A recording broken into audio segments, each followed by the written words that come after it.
গত 2 সপ্তাহ ধরে টানা বৃষ্টি চলছে দক্ষিণবঙ্গে। আবহাওয়া দপ্তর সূত্রে খবর, বঙ্গোপসাগরে শক্তি বাড়াচ্ছে নিম্নচাপ, যার ফলে আগামী মঙ্গলবার পর্যন্ত ভারী থেকে অতি ভারী বৃষ্টির সম্ভাবনা আছে।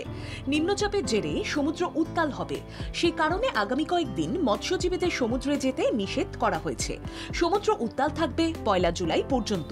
বঙ্গোপসাগরে সৃষ্ট নিম্নচাপ বাংলাদেশ ও গাঙ্গেয় পশ্চিমবঙ্গের উপর অবস্থান করছে, পশ্চিম ও উত্তর পশ্চিম দিকে এগোবে। পরবর্তীতে তা ঝাড়খণ্ডের দিকে সরবে। দক্ষিণবঙ্গে বেশ কয়েকদিন ধরে টানা বৃষ্টির জন্য মানুষকে নাজেহাল হতে হচ্ছে।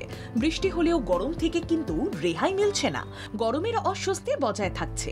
সোমবার হালকা থেকে মাঝারি বৃষ্টির সম্ভাবনা আছে। ভারী বৃষ্টি হতে পারে মঙ্গলবার পর্যন্ত। 30 থেকে 40 কিলোমিটার বেগে বইতে পারে হালকা ঝোড়ো হাওয়া। বেশি বৃষ্টি হতে পারে পূর্ব ও পশ্চিম মেদিনীপুর, পুরুলিয়া, ঝাড়গ্রাম, দক্ষিণ 24 পরগনায়। মঙ্গলবারের পর বুধবার ও বৃহস্পতিবার বৃষ্টির পরিমাণ কমবে। সোমবার সর্বনিম্ন তাপমাত্রা 26.4 ডিগ্রি সেলসিয়াস, যা স্বাভাবিক তাপমাত্রা থেকে 0.3 ডিগ্রি সেলসিয়াস কম। আগামী 24 ঘন্টায় শহরের তাপমাত্রা থাকবে 26 ডিগ্রি থেকে 30 ডিগ্রি সেলসিয়াসের মধ্যে। দক্ষিণের মতো উত্তরবঙ্গেও মঙ্গলবার ভারী বৃষ্টি হবে।